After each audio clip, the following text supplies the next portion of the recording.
Pertamina Hulu Energi Subholding Upstream melalui Pertamina EP Prabu Mulyo Field memberdayakan masyarakat di Desa Wisata Danau Suji, Lembak, Kecamatan Lembak, Kabupaten Muara Enim melalui program Desa Energi Berdikari.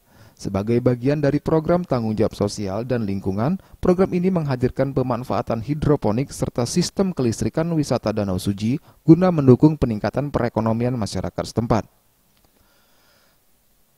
Program di EB ini diharapkan dapat memberikan dukungan dalam pemulihan ekonomi dan peningkatan akses energi bersih bagi masyarakat, terutama bagi 271 kepala keluarga di Desa Lembak yang terdampak pandemi.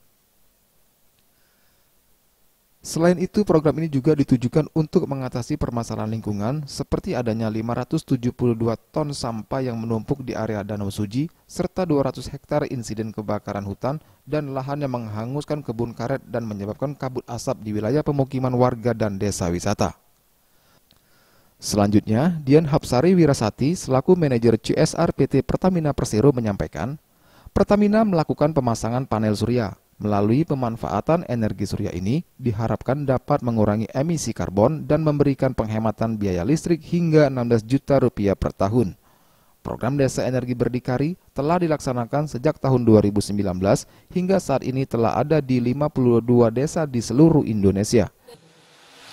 Jadi Bapak dan Ibu, untuk program Desa Energi Berdikari ini, pertama adalah kami dalam rangka untuk pengembangan desa wisata. Jadi memang kami berharap untuk desa wisata ini bisa didasari kepada pengelolaan energi bersih. Jadi tidak hanya desa wisata saja, namun pengembangannya pun juga di sekolah-sekolah saat ini. Nah, kemudian yang kedua adalah dari sisi kualitas lingkungan hidup. Nah, ini tentunya kami mendapatkan arahan dari Kementerian KLHK dan pastinya dari Dinas LH bahwa kami diharuskan membantu pemerintah di dalam mengurangi emisi karbon supaya bisa terukur, Pak Asisten. Untuk solar panel yang ada di lokasi ini sekitar pengurangan emisi karbonnya 11,3 ton, Pak, per tahun.